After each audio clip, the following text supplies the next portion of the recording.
අති ගෞරවනීය අති පූජනීය මහා සංඝරත්නයන් අවසරයි. අදත් අපි බලන්නේ අපි තුලින්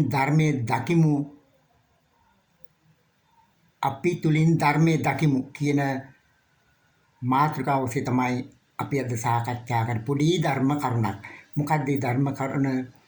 අපි දන්නවා අපේ ජීවිතයේ වෙන සිද්ධි තුලින් ධර්මයේ මතු කරගන්නේ කොහොමද කියන එක තමයි බලන්නේ. අපි බලමු මොකක්ද මේ වගේ දෙයක් ගමු. අපි දැන් දන්නවා දැන් ස්වාමි පුරුෂයෙක් සහ ස්වාමි දියණියක් ගත්තොත් ඒ දෙන්න බඳින්න කලින් විවාහ වෙන්න කලින් මේ ස්වාමි පුරුෂයා කොහොමද මේ තමන්ගේ ස්වාමි දියණිය තෝරගත්තේ? ඒ කියන්නේ දහස් ගාණකින් එක්කෙනෙක් තෝරගත්තා. ඒ වගේම ස්වාමි දියණිය දහස් ගාණකින් එක්කෙනෙක් තෝරගත්තා. මොකද්ද මේකට හේතුව? මොකද මෙතන තියෙන ආකර්ෂණය? අන්න ඒක අපි බලන්න ඕන. දහස් ගාණ එක්කෙනෙක් තෝරගන්න හේතුව නේද? අන්න ඒක තමයි ප්‍රශ්නය. අපි ඒක බලන්න නම් අපි ගම්මු බලන්න තරුණයෙක් සහ තරුණියක්. ඒ තරුණයෙක් සහ තරුණියක් ගත්තාම ඒ දෙන්න ගත්තොත් දැන් තරුණිය තෝරගත්තා. ඒ තරුණිය තෝරගත්තට තව එතන එයාගේ යාළුවෝ කියනවා අනේ බං ඔක ලස්සන නෑනේ. ඒකට ඒගොල්ලන් ලස්සන නෑ. මෙයාට ලස්සන ආවේ කොහොමද? 10 දිනක් ගත්තොත් 10 දෙනා එක එක කරුණු කියනවා. මෙයාට විතර ලස්සන උනේ ඇයි? අන්න ප්‍රශ්නයක්. ඒක තමයි අපි බලන්න ඕන. මෙයාට කොහොමද මේක ආකර්ෂණ උනේ? අන්න ඒක මොකක්ද කියන හේතුවයි බලන්න ඕන. ඇත්තෙන්ම මෙයාට මේක ලස්සන උනේ. දැන් මෙයාට මේ තරුණිය දැක්කේ දවසේ හරි සතුටක් ආවා. එහෙන් දැක්කේ සතුටක් ආවා. මොකද මේ ආවේ සතුට? කොහොමද සතුට ආවේ? මෙයා දැක්කා එයාගේ කොණ්ඩය, ඒ වගේ මෙයා කතා කරන විලාසය හරි ප්‍රියයි. එයා ගමන් කරන ආකාරය ඒ ඔක්කොම මේක ප්‍රියයි. මේකට පිනව ගියා. එයා අර කාන්තා රූපේ දකින්නකොටම එයාට එහෙම වුණා. අන්න ඒකට හේතුව මොකද්ද? අන්න ඒකත් ප්‍රශ්නයක්. කොහොමද එයාට ඒක ප්‍රිය වුණේ? අරගොල්ලන්ට අප්‍රිය වුණේ? මේ කාන්තාව විදින විලාසය, කතා කරන විලාසය, ගති හඬ ඔක්කොම එයාට ආකර්ෂණයක් වුණා. ඒකට හේතුව මොකද්ද? ඒකට හේතුව තමයි පින්වතුනි අපි දැන් මේ සසරේ ඇවිදිනවා. අපි සසරේ ඇවිදිනකොට අපි ගියාත්මවලදීත් කාන්තාව ආශ්‍රය කරලා තියෙනවා. මේ තරුණයා ගියාත්මෙත් ආශ්‍රය කළා මෙන්න මේ වගේම කොණ්ඩේ තියෙන, මේ වගේම ඇවිදින, මේ ගමන් විලාසය තියෙන. ඒක ඉතාමත්ම පිනවා මෙයා ගතියක් හැදුවා. අන්න ඒ ගතිය තමයි අපි මව කුසට එනකොට ඒ අර තරුණිය ඒ වගේම තරුණියක් දැකලා අපි ගති හදාගෙන සතුටු වෙලා පිනවා අන්නේ ගති පුරුද්ද අපි එනකොට අපි මව කුසක ඔක්කාන්ති වෙනකොට ඒ ගති ගුලියත් එක්ක තමයි එන්නේ. එහෙම නැත්නම් ආශ්‍රව සමග තමයි එන්නේ. අන්න ඒකට යාවෙන පෑහෙන රුවක් තමයි දැක්කේ. ඒකට චක්කුංච පටිච්ච වුණා. ඒක ඇහෙන් දැක්කේ. ඒක පටිච්ච වුණා. රූපන් වුණා. ඒක ඇදී ගිය පටිච්ච කියලා තදින්ම ඒකට යා වුණා. අන්න ප්‍රසිද්ධිය හේතුව නේද? එතකොට අනිත් අයට ඒ පටිච්ච එහෙම උනේ නැත්තේ ඒගොල්ලයි ගතිපොදිවල ඒව නෑ. මෙයා ගතිපොදියේ තියෙන පිරිලෝකයක් අපිරිලෝකයක්. පිරිලෝකේ හැදුනේ කොහොමද? අර ගතිපොදියට සාපේක්ෂව ඒ අනුව තමයි මෙයාගේ පිරිලෝකයට එවන ඉත්‍ය ලෝකයට යාවෙන පෑහෙන ගතිරුවක් තමයි දැක්කේ. අන්න එතන ඒ දැකලා තමයි එයා ආකර්ෂණය වුණේ. අපි බලමු මේ පිළිබඳව තවදුරටත් කතා කරලා. දැන් අපි දන්නවා මේදී ගති හැදෙන්න දැන් ගිය සංසාරේ ගිය ආත්මවල ගතියක් හැදෙන්න හේතු බුදු පියාණන් වහන්සේ හොයාගත්තා. ගතිය හැදෙන්නේ පටිච්ච සමුප්පාදනය කියන ධර්මතාවය ක්‍රියාත්මක වෙලා තමයි මේ ගති හැදෙන්නේ. ඒ ගති හැදුනේ එහෙමයි. දැනුත් අපි කරන්නේ ඒ ගතියෙන් දෙන තල්ලු හරහා තවත් අපි ගතියක් එකතු කරන්න යන්නේ මේ තරුණිය දිහා බලලා. ඒකෝට ඒ තරුණිය දිහා දැක්කේ ඇහෙන් දැක්කම චක්කුංච පටිච්ච රූපේච වුණා. දැන් පටිච්ච වුණා. අන්තවාදී ලෙස ඇදුණා. අන්තවාදී ලෙස ඇලුනා යටුණා. අන්න ඒක නිසා තමයි මෙහෙම වුණේ. දැන් අපි බලමු මේ මොකද්ද මෙතන කොහොමද මේ සිද්ධිය වෙන්නේ? බුදු පියාණන් වහන්සේ හොයලා දීලා තියෙනවා. පටිච්ච සමුප්පාදනය කියන ධර්මතාවය. මොකක්ද ඒක කියවෙන්නේ?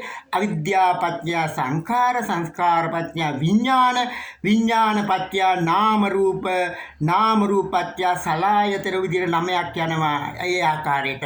අන්න ඒකෙදි මොකද්ද මේ අවිද්‍යාව? දැන් මේක ක්‍රියාත්මක වෙන්නේ අවිද්‍යාව ක්‍රියාත්මක වෙලා තමයි. එහෙනම් චක්කුංච පටිච්ච රූපේච උප්පජි චක්කු විඥාන, විඥාන ඔස්සේ තමයි මේ රූපේ රූපන් වෙලා රූපේච වුනේ, චක්කුංච පටිච්ච රූපේච වුනේ. ඒතකොට මොකද්ද වුනේ? අවිද්‍යාව කියන්නේ මොකද්ද? අවිද්‍යාව කියන්නේ විද්‍යාව අතහැරීම. විද්‍යාව කියන්නේ මොකද්ද? විද්‍යාව කියන්නේ මේ අපේ ලෝකය. ලෝකය කියන්නේ බුදු පියාණන් වහන්සේ හඳුන්වලා දීලා තියෙන අපේ సంతානය නැමෙති ලෝකය. මේ ක්‍රියාවලිය, මේ ඔළුවේ සිද්ධ වෙන සිද්ධිය තමයි එතන හැදෙන ලෝකය තමයි බුදු පියාණන් වහන්සේ ලෝකය කියලා අපට කියා දීලා තියෙන. එහෙනම් මොකද්ද වෙන්නේ? මෙන්න මේ අවිද්‍යාව. ඒක කියන්නේ විද්‍යාව අතේ විද්‍යාව කියන්නේ මේ ක්‍රියාවලිය, මේ අපේ సంతානයේ සිදුවෙන මේ මෙන්න මේ ක්‍රියාවලිය නොදන්නකම නිසා තමයි අවිද්‍යාව කියන්නේ. අපි අවිද්‍යාව නිසා මොකද්ද වෙන්නේ? සංඛාර උපදවන අරමුණක් එනවා. සං කියලා කියන්නේ වර වේදනාක් වේගයක් දැක්ක හැටිම අර පටිච්ච වුණේ අන්න ඒ වගේ අරමුණක් ආවා. එතකොට ඒ හරහා සංස්කාර නිසා ක්‍රියාත්මක වෙලා හේතු වෙලා විඥාණය හැදුනා. විඥානයක් හැදිලා චක්කුංච පටිච්ච රූපේච උප්පජ්ජ චක්කු විඥානං. දෙත විඥානයක් ක්‍රියාත්මක වෙනවා. දැන් විඥානය පණ ගැන්වලා විඥානය හේතු කොටගෙන නාම රූප හැදුනා. නාම රූප කියන එක බල ගැන්වෙව්වා. කවුද? විඥානය මගින් නාම ඒ දෙක තුන. අපි බලමු නාම රූප. හුඟ දෙනෙකුට තමයි තියෙන ප්‍රශ්නයක් තමයි මොකද්ද මේ නාමය කියලා කියන්නේ? මේ නාමය කියලා කියන්නේ මොකද්ද? වේදනා, සංඥා, චේතනා, පස්ස, මනස්කාර කියලා පහක් තියෙනවා. එතකොට අර සංඥාවෙන් මොකද්ද වෙන්නේ? සංඥාව ක්‍රියාත්මක තමයි අර ඉන්නේ තරුණියේ අන්න අර වගේ කෙනෙක් තමයි ගැහණු ළමයි කියන්නේ. අනේ ගැහලා මේ බව හඳුනාගත්ත සංඥාවෙන්. සංඥා ඊට පස්සේ චේතනා වෙලා ඊට පස්සේ සංඥා, චේතනා, වේදනා ඊට පස්සේ ඒක මානසිකාරය වෙලා හොඳට අඳුනගෙන කාන්තා වෙලා වේදනාවක් උත්පාදේ වුණා. මානසිකාර වෙලා මොකද මේ වේදනාවක් තියෙන කොටස් තුනක්. දුක වේදනාව, සුඛ වේදනා, අදුක්ඛම සුඛ වේදනාව. ඒතර මේක සාමාන්‍ය සිද්ධ වෙන රූපේ රූපන් උනේ කෙනෙකුට මේක වෙනවා. ඒතර මේක වෙන්න හේතුව මොකද්ද? මොකද මේ තුනක් ආවේ හේතුව. දැන් තුනක් කියන්නේ දුක වේදනා, සුඛ වේදනා, අදුක්ඛම සුඛ. දැන් මේ පිරිමි ළමයට ඇති සුඛ වේදනාවක්. එතකොට දැන් තව යාගේ යාළුවෙකුට කියන මොන ක්ලාස් නැද්ද? ඕකින් වැඩක් නැහැ. එතකොට එයාට ඇතිුනේ දුක වේදනාවක්. තව කෙනෙක් කියන අනේ ගන්නන් දෙයක් නැහැ, අපිට කියන්න දෙයක් නැහැ. ඔය ගැන දුක්ඛම සුඛ. ඒ විදිහට වේදනාව පිළිබඳව ඒ පිරිලෝකයේ අපිරිලෝකයේ ක්‍රියාත්මක වෙලා මෙන්න අන්න දුක සුඛ වේදනා මේ තරුණයාට අර තරුණිය කෙරෙහි ඇති වුණා. ඇතිවිල මොකද්ද වුනේ? ඒක රූපන් වෙලා ඒ අර විඥාණයෙන් අර නාම රූප එකතු වෙලා මොකද්ද වුනේ? සලආයතන වුණා. මේක සලආයතනය කියන්නේ මොකද්ද? මේ අංග ඔක්කොම ඇහැ කරනාසිරිය ශරීරයේ මන ඔක්කොටම කියන හයම තමයි සලආයතන. ඒක බලගන්නවා කියන්නේ අර ගෑලමේ තිබුණු වේදනාවේ ඇයිද කියන සැප වේදනා මුළු ශරීරයටම දැනලා ශරීරෙ මොකද්ද වෙලා වගේ ගියා. මොකද්ද වුණාද කියලා දන්නේ නැහැ. තමයි තේරුම් ගන්න අමාරු. මොකද්ද මේ වුනේ? එයාට හිතීතනම් මතක නැහැ. මොකද්ද වුනේ මේ තරුණිය දැකලා අර මුළු ඇඟටම දැයිලා මොකද්ද වුනේ? එතකොට ඒ තරුණිය පිළිබඳව පුදුමාකාර මේ ලේ ධාතුවත් රත් වුණා. රත් වෙලා ඊට ඒක උදව් උපකාරගෙන සලායතන තල්ලුවක් දුන්නා. කාටද? සංපස්සේ කියන්නේ මොකද්ද? අර සන් කියලා කියන්නේ මෙතන අපි අර ගියාත්ම එමෙන්න සංසාරේ යන ගතිගුලිය තියෙනවා ගෙනාපුගුලිය තියෙනවා. අර වගේ තරුණියකට ආදරය කළා ඒ දැකලා කියලා හිත පිනවල ගත පින ඔක්කොම කරුවේ ගතිපොදියෙන් එන තල්ලුවෙන් මොකද්ද උනේ? ඒ තල්ලුව පස්සේ වුණා. ඒකට එකතු වෙලා සංවේදනා, සම්පස්සජා වේදනා. අන්න එතරේ තල් වෙන්දුන එකට මොකද්ද උනේ? මහ වේදනාව කියන්නේ සුඛ වේදනා. පුදුමාකාර මහා විශාල වේදනාවක් කියන සුඛ වේදනාවක් ආසාවක් තරුණිය කෙරෙහි අර සංවේදනා ඒක ඊටාම් භයානකයි මේකට මේක ඉන්න බෑ දැන් හරිම සතුටුයි හරියට විඳින්න ඕන දකින්න ඕන ආසයි කතා කරන්න ඕන ඉන්න ඕන දකින්න ඕන එයාත් එක්ක හමු වෙන්න ඕන ඒ සේරම ඇති වෙන ඔළුවේ අන්න ඒක තමයි සංවේදනා කියන්නේ බලන්න අර ඉස්සෙල්ලා තියෙන පොඩි වේදනාවක් නේ නාම වල ඒක පොඩි හරි නිකන් පොඩි අර ගංගාවක් පොඩි උල්පතින් හම්බෙලා මහා ගංගාවක් බවට අන්නේ අර පොඩි සතුට දැන් විශාල සතුටක් බවට මේක මගේ පුදුම සතුටක් යන ඒක ඇති වෙල මොකද්ද වුනේ සංවේදනා පත්‍ය තණ්හා මොකද්ද වුනේ අන්නර කාන්තාව තණ්හා කියන්නේ තැනකහා වුණා ඒ කියන්නේ ගලයකට අකුර වගේ අන්න අපේ හිතේ අරක යාවුණා දැන් ගැලවෙන්න බෑ ඒකමයි මට ඕන තණ්හාපත්‍ය උපාදාන උප කියලා කියන්නේ අප කැප වෙනවා උපාදාන අප කැප වෙලා අර වෙනුවෙන් අර කාන්තාව වෙනුවෙන් ඒක උපාදානේ ආදානේ කියන්නේ නුදුන් දෙයක් තමන්ගේ කරගත්තා අන්න දැන් තමන්ගේ කරගෙන එයා ඉන්නවා ඒක උපාදානේ වෙලා අර ළමයා දැන් මගේමයි මටමයි ඕන කියලා උපාදානය කළා එතන උපාදානලා පංච උපාදානස්කන්ධයක් බිහි වෙලා ඊට පස්සේ මොකද්ද වෙන්නේ උපාදාන පත්‍ය භවය කියලා කියන්නේ මොකද්ද භවයක් කියලා කියන්නේ මෙතන ඉපදුනා ප්‍රිය බවක් ආදර බවක් ඇල්මක් කැල්මක් ඇති වෙලා අන්න බවක් හැදුනා ඒ භව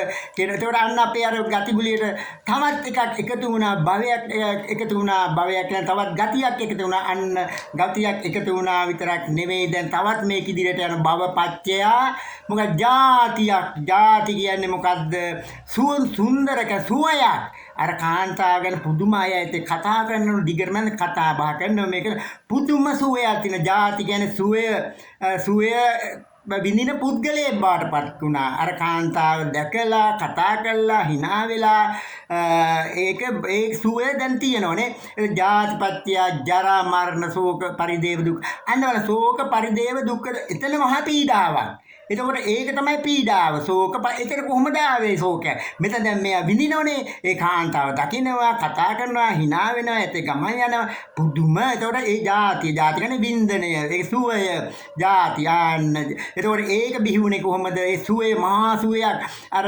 මොකද්ද ඒක වෙන්නේ කොහොමද කියන එකත් දැන් අපි කියවනේ අර මුළු වට්ටම ක්‍රියාත්මක කියලා මෙන්න මේ මහා සුවයකට මෙයා ඒක උද්දංගමනය කියන්නේ අත්ංගමනය උද්දංගමනය අත්ංගමනය ඒ වගේ අරක ඒ සතුට අර එතනින් පටන් ගත්තේ දේ අර කුඩාවට පටන් ගත්ත අර නාමවලදී පටන් ගත්තේ දැන් මහා විශාලයට මෙයාට වේදනාව සුඛ වේදනාවක් ඇති වෙලා තියෙන්නේ උද්දංගමනේ අත්ංගමනේ නේ ආස්වාදේ කරන මේලා ආස්වාද කරන අරයාගෙන හිත කතා බහ කරන ඒක තියෙනවනේ කතා කරනවා ඉන්නද මෙයා ඉන්න තාම තරුණිය ඊට පස්සේ මොකද්ද වෙන්නේ අන්න ජාතිපත්‍ය ජරා ඒතර මෙයා try කරනවා අර ඇති වුණු ඔළුවේ ඇති වුණු සුවය දිගටම තියාගන්න try කරනවා ඒකට අර කතා බහ කරනවා යනවා හමු වෙනවා එනවා යනවා ගමන යනවා අන්න ඒ සුවය දිගටම තියාගන්න කරන වැඩ තමයි නමුත් කොයි හරි මොහොතක එයා නැති වුණා මොකෝ වෙන්නේ අන ජාතිපත්‍ය ඒකට නැතිවට හිමීට වෙනස් වෙනවා අඩු වේගෙන යනවා ජරා කියන්නේ අපි හිතන මේ ඇඟ රැලි වෙන ඒක නෙමෙයි මෙතන සුවය තමයි ජරා වෙන්නේ වෙනස් වෙනවා ජරාපත්‍ය මරණ කියන්නේ මොකද්ද අරයා දැන් ගියා අන්නර මං හදාගත් සුවය නැති වෙලා ගියා මරණ කියන්නේ අපි මේ මැරෙන එක නෙමෙයි අර සුවේ මැරීම සුවේ නැතිවීම මරණ ආන්න බලන්න කොතන වුන් වැඩේ මරණ උනේ හැටි මොකද්ද වුන්නේ අන්න බලන්න උද්දංගමනේ ඊට පස්සේ අත්ංගමනේ ආස්වාදය ආදීනව මෙන්න ආදීන තමයි ජාති ජරා මරණ ශෝක ආදීන නිස්සරණ වෙල ගන්න නැති වෙල ගියා ආන්න එතෙන්දි මුනේ දැන් අර ගෑලම කොහෙද ගියා එයා දැන් හම් වෙන්නේ කොහමද එයා නම ගමහගත්තේ මොකද්ද මං කොහමද ඇඩ්‍රස් එක දැන් මෙයා කල්පනා කරනවා ඒක තමයි අන්න අරක නැති වුණා අර හදාගත්තු මරණ සුවය මරණ වුණා සුවේ නැති වුණා ආන්න දැන් මොකද්ද වෙන්නේ මෙයයි දැන් ශෝක පරිදේව දැන් සේමසේන්නේ ගන්නේ ශෝක පරිදේව දුක්ඛ දෝමන ඒ ශෝකය වැළපෙනවා අඬනවා දැන් ගෙදෙහිල්ලත් හිතනවා දැන් මේ ශෝකේ මකා ගන්න මේ කරන්නේ මෙන්න මේ ශෝක පරිදේව දුක්ඛ දෝමනස් කියන ඵලය. මේක ඇති වෙන කොහොමද අවිද්‍යාව. මේකෙන් පටන් මේක දැක්කොත් Tamanට දැක ගන්න පුළුවන් මේක තමයි ඵලය. දුක ඇති වීම හේතුව තමයි අවිද්‍යාව. අවිද්‍යාව දක්වා විද බලන්න පුළුවන් නම් ඔබට පේනවා මේක ඇති වුණේ අවිද්‍යාවක නොදැනුවත්කම. මොකද්ද මෙන්න මේ පටිසම්පාද නොදැනුවත්කම ඔළුවේ ඇති වෙන ක්‍රියාවලින් නොදැනුවත්කම කියන එක තමයි අපිට හිතා ගන්න වෙන්නේ. එතකොට දැන් මෙයා ආයිමත් එයා ගැන හිතනවා, ආයිමත් එයා ගමන් කරන හැටි, එයා hina වෙච්ච හැටි, ආයිමත් අර අවිද්‍යාව පත්‍ය ආයිමත් අර රෝධ විරෝධය ආයිමත් ගතිය හදලා අරකට අපි අර ගති පොදියට ඒ තවත් එකක් කියනවා ආයිමත්. ඒතකොට ආයිමත් සුවයක් කියනවා, ආයිමත් ශෝක පරිදේවන නෑනේ, ආයිමත් ෆොටෝ එකක් අරන් බලනවා, ආයිමත් අවිද්‍යාව පත්‍ය සංකාර විඥාන කියලා ඇති වෙලා ආයිමත් ගතියක් අරකට වෙනවා. අන්න බලන්නක වෙන වැටේ. දැන් බලන්න එතකොට අපි නැවත හැරි බැලුවා, නැවත කතා කළා. අර ඒ නැවත කතා කරේ මොකටද? අර සුවේ දිගටම තියාගන්න. ආන්න අර බව වලින් හැදිච්ච, ಜಾති වලින් හැදිච්ච ඒ සුවය දිගටම තියා නැවත කතා කරනවා, නැවත හැරි බලනවා. ආන්න ඒක නැති වුණ හැටි තමයි ශෝක පරිදේව දුක්. මෙන්න මෙතන තමයි වැඩේ. දැන් අපි බලමුකෝ මේ දැන් ගතිපොදිය ශක්තිමත්. අරක මහා ශක්තියක් වෙලා තියෙන්නේ දැන්. ඊට පස්සේ මොකදනේ? ජාතිපි දුක්ඛා. දැන් ජාතියක් කියන සුවයක්. ඒ කියන්නේ ඒයිත් කතා බහන වින්දනයක් තියෙනවා. ජාතිපි කියන්නේ එක වෙනස් වුණා, විපරිණාමයට පස්සේ. ඒක ජාතිපි දුක්ඛ, ජරාපි දුක්ඛ, මරණම්පි දුක්ඛ. ඒක නැති වුණේ හැටි තමයි ඕන විදිහට ප්‍රශ්නයක් නැත්නම් ඒකත් දුක, මරණම්පි සුඛ, ඊට පස්සේ ශෝක පරිදේව දුක්ඛ දෝමනස්ස පි දුක්ඛ. ඊළඟට මොකද්ද වෙන්නේ? මොකද්ද තියෙන්නේ? ප්‍රියේහි විප්‍රයෝග දුක්ඛ, අප්‍රිය සංප්‍රයෝග දුක්ඛ කියලා අපිට දුක්ඛ කන්දරාවක් ලැබෙනවා. ඒක තමයි දුක්ඛ සත්‍ය. දුක්ඛ සත්‍ය කියන්නේ ඔන්න ඕකට තමයි. ඕකට අපිට පේනවා දැන් නේ දුක්ඛ සත්‍ය පේනවා. දුක්ඛ සත්‍ය දැන් අපිට මැවිලා පේනවා අපි විඳින දුක. මේ දුක එන්න ඕන. දුක ආවම තමයි මේක පරිශීලනය කරන්න පුළුවන් වෙන්නේ. නැත්නම් ආවේ නැතුව අපිට බෑ. දැන් පටාචාල දුක නිසානේ තමන් නිවන් මාර්ගට ගියේ. ඒ වගේ දැන් මෙතන බලන්න ඉච්ඡ ධර්මතාවය ගන්න. ඉච්ඡ කියන්නේ කැමැත්ත. ඉච්ඡ ඇති වෙන්නේ කොහොමද? අන්න පිරිය පුරලෝකේ අර ගතිපොදිය නිසා ඉච්ඡ කැමැත්තක් අර පෙරසසරය. ඒ කැමැත්ත පිරිලෝකයක් ඇතිවෙනවා, අපිරිලෝකයක් ඇතිවෙනවා. පිරිලෝක ඒක අවිද්‍යාවෙන් ඇති වෙන්නේ. තමන් හිතන මේ වගේ තරුණියක් තමයි තමන්ගේ සැපතර, තමන්ගේ උරුමයට තමන් විනෝද වෙන්නේ එකම දේ ජීවිත කාලේ. අර විද්‍යාවනේ. නමුත් අපට ඇති වෙන ශෝක පරිදේවනේ බලන්න. එතකොට දුක්ඛ ස්කන්ධයක් අපිට දැන් බිහි වුණා. බිහි වෙලා මොකද්ද වෙන්නේ? ඉච්ඡ කියන බලන්න. ඉච්ඡ කියන කැමැත්ත. ඒක ඇති වෙන කතියේ.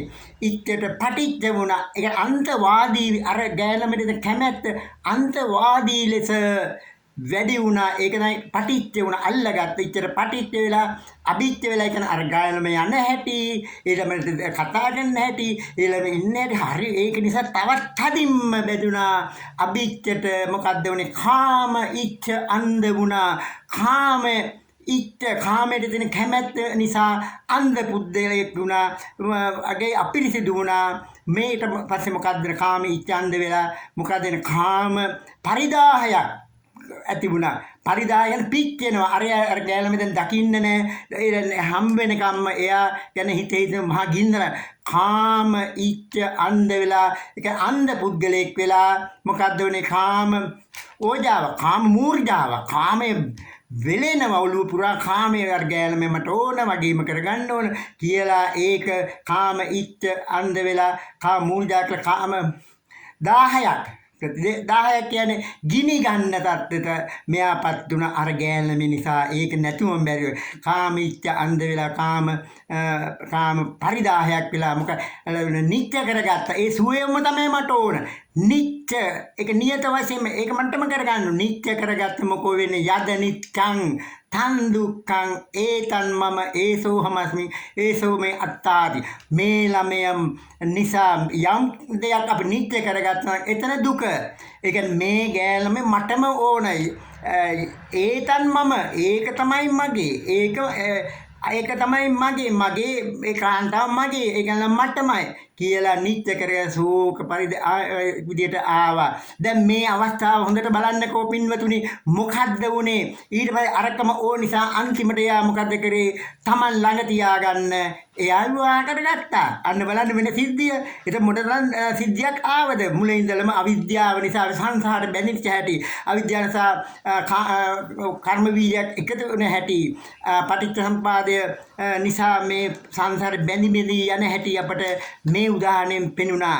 බලන්න මේ උදාහරණය දිහා හොඳට බලන්න. ඒතකොට මේ උදාහරණය මෙතින් නවත්තන්න ඕනේ පින්නතුනේ. තමන්ගේ ජීවිතේ දුක ඇති වෙන සෑම අවස්ථාවක්ම මේ අවිද්‍යාව පඤ්ඤා සංකාර කියන පටිච්ච සමුප්පාදයට බහා ගලපන්න පුරුදු වෙන්න ඕනේ. අන්න එතකොට තමයි අපි ධර්මයේ දකින්නේ පින්වතුනේ. ඕකට තමයි ධර්මයේ දකින්නවයි කියලා. දැන් අර කාන්තාව අපි දිගටම ලබාගත් එකයි විවාහ වුණා. විවාහ නැගෙ ගත්තා. ඒක නැතුවම බැරි වුණා. අන්න පින්වතුනේ මේ ගත්තේ උදාහරණයක්. ඔබට දුක උරුමේ නැහැටි. ඒවල ගති අර පොඩි සංසාර ගමන යන හැටි. අර ගති පොඩියට තවත් ගතිය එකතු වෙන හැටි. විඥාන විජය එකතු වෙන හැටි කියලා ඒ දෙකම අපි පෙන්නවා. ගතියක් හැදෙන හැටි, ගතියක් ඉපදෙන හැටි, ගතියක් එන කර්ම බීජය අරකට ගතිපද එකතු වෙන හැටි සහ ඒක ප්‍රතිඵලය මොකද්ද? දුක්ඛ ස්කන්ධය, දුක්ඛ සත්‍ය අපි දැක්කා. ඒක දුක්ඛ සත්‍ය දැක්කා අපිට දුක උරුමයි. මහා දුකක් උරුම වුණාම තමයි අපි බලන්නේ මේ උරුම කරගත්තා. ඒ තුලින් බලන්නේ මේක උරුමනේ කොහොමද? අන්න අවිද්‍යාව, ගතිපොදිය, පිරි අපිරි ලෝකය, එහෙම නැත්නම් ඉච්ඡ ධර්මතාවයේ ක්‍රියාත්මක වෙලා එන ඒ ඉච්ඡ ධර්මතාවයේ ක්‍රියාත්මක වෙලා තමයි ඒ ඔක්කොම හටගත්තේ. අර කුඩා ඇල්ලක්කින් පටන්ගෙන මහා ජලාශයක් බීවන වගේ ඇවිල්ලා අපට අන්තිම උරුම වුණේ ශෝක පරිදේව ජාති දුක්ඛ ජරා දුක්ඛ මරණ දුක්ඛ. ඒ විදියට අපට මහා දුක් කන්දරාවක් එකතු වුණා. ඒක තමයි පින්නතිනේ මෙතනින් නතර කරන්න එපා. මුළු ජීවිත කාලයට මේක යොදන්න ඕන. Tamanට වෙච්ච දේවල්, ඉදිරියේදී වෙන දේවල් අපට අටලෝ දමානුව දුක සැප ඒ අවස්ථාවලදී අපේ හිත ක්‍රියාත්මක නැති පංච උපාදානස්කන්ධේ බහා ගලපලා Taman එතකොට මේක දකින්නකොට තමයි අපේ අර කර්ම බීජ පොදියේ ඒව සලා යන්නේ. ඒව අඩු වෙවි යනවා. අර ඔක්කොම එතන ඇති වෙනවා. මේක දකින්නකොට මේක දැන් ධර්මයේ දකින්නවා. ඒක සම්මා දිට්ඨිය ඒ පැත්තට යන්නේ. ඒ පැත්තට යනකොටම කො වෙන්නේ අපට සත්‍තිස් බෝධිපාශි ධර්මත් ඉබේම මේවා හටගෙන ඒවා වෙනමම වඩන්න බෑ. මේ වඩීම නෙමෙයි මේ ධර්මයේ දකින්නකොට ඒව ඉබේ වැඩෙනවා. ඒවා ඒ තුලින් තමයි අපි මේ ධර්මය අපි තුල ක්‍රියාත්මක Taman තුල ක්‍රියාත්මක වනේ දැකීම තමයි පින්නතුනේ මේ ධර්මයේ දකින්නවයි කියන්නේ. ධර්මයේ දැකීම තුලින් තමයි අපේ නිවන් එහෙම නැත්නම් මාර්ගඵල වලට යන්නේ.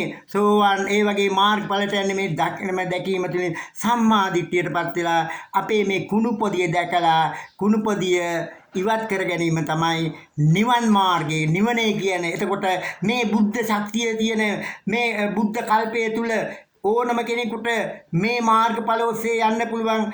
මේ පරීක්ෂණ කරන්න ඕන. අපි පරීක්ෂණ කර යන්න ඕන. ජීවිතය කියන්නේ පරීක්ෂණ කරන්න තියෙන පින්වතුනි.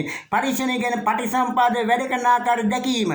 ඒක අපේ ජීවිතේ අපිට පුළුවන් ගෙදරදී කාර්යාලයේදී එහෙම නැත්නම් කොහේ හරි ගමනක් යනකොට ඇතිවන දුක දැකලා පටිසම්පාද දැකලා අපේ අර ගතිපොදිය සලා යනවා. ඒ තුලින් අපට මාර්ගඵල ඔස්සේ යනවා කියන එකයි බුදු පියාණන් වහන්සේ දේශනා කළේ. මේක තමයි බුදු පියාණන් වහන්සේ කිව්වේ. බුදු පියාණන් වහන්සේ කිව්වේ තමන් දුක නිවා ගන්නව නම් ධර්මයේ තුලින් ඒක තමයි මහා බුද්ධ පූජාව. හරිම උතුම් බුද්ධ පූජාවේ කියන්නේ කෙනෙක් තමයි ධර්මයේ දැකලා ගින්දර නිවා ගන්නව නම් දුක නිවා ගන්නව නම් ඒක තමයි බුදු පියාණන් වහන්සේට කරන ලොකුම බුද්ධ පූජාව. එහෙනම් පින්නොත් මේක හොඳට තවත් හොඳට තේරුම් ගන්න ඕන. හොඳට තේරුම් අරගෙන තමන්ගේ ජීවිතයට යොදන්න. මේක තමයි භාවනාව. මේක තමයි විපස්සනා භාවනාව. එහෙමනම් කර්මස්ථාන තියෙන්නේ කොහෙද? ගෙදර. එහෙමනම් ස්වාමියා බින්දාත් ස්වාමියා සහ බිරිඳ අතර, දරුවෝ සහ දෙමාපිය අතර, එවනම් හතුරු මිත්‍රයෝ වෙන අසල්වාසීන් ඒ තැන්වල තමයි කමටහන් තියෙන. ඒ කමටහන් ලැබුණු මොහොතේදී මේන්න මේක යොදන්න ඕන පටිසම්පාද ක්‍රියාවලිය දැකලා එතකොට ඒ තුලින් තමයි අපිට ත්‍රිපිටක වටයම ක්‍රියාත්මක වෙන කුසල මූල පටිසම්පාදය නැත්නම් නිරෝධ පටිසම්පාදය වල ත්‍රිපිටක වටය කියන්නේ තුනම ඒ කියන්නේ කුසල මූල පටි අරක නැති වේගෙන වැඩෙන්නේ කුසල මූල පටිසම්පාදය.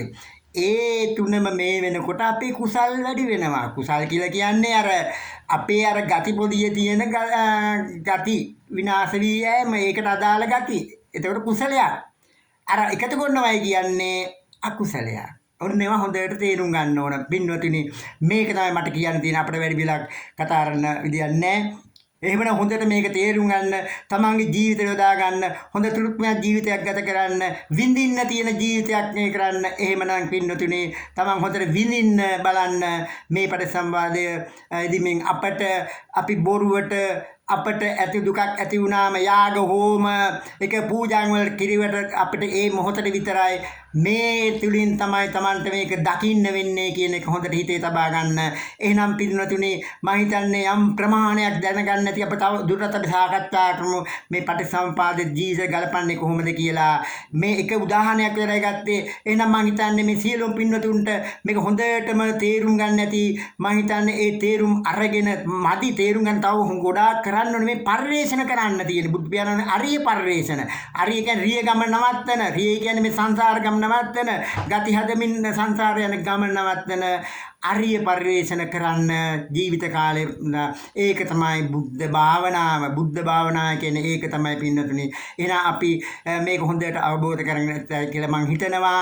තවදුරටත් අවබෝධ කරගන්න මේ තුල යෙදෙන්න, හොඳට ඉගෙන ගන්න, හොඳට සාමින් වහන්සේලගෙන් මේක අහගන්න, ඒ ධර්ම දේශනා සමන් දීලා තමන්ගේ ධර්මඥානෙ දිනු කරගෙන තමන් පටිසම්පාද තමන් තුල දැකගෙන මේ ආත්ම භාවයේදීම තමන්ට මේ දුක නිවාගෙන තෘප්තිමත් ජීවිත, ලෞකික ජීවිතේ තෘප්තිමත් ගත කරන්න මෙන්න මේ පටිසම්පාද තමන් තුළින් බහා දැකීම ශක්තිය, ධෛර්ය, වීර්ය, අදිෂ්ඨානය ලැබේවා. ඒ තුළින් ඔබගේ සසර ගමන අවසන් කර ඒ උතුම් වූ නිවන කියන එක ලබා ගැනීමට ඔබට මේ ආත්ම භාවයේ හැකියේවයි මෙත් සිතින් අදිෂ්ඨානය කරන්නෙමි.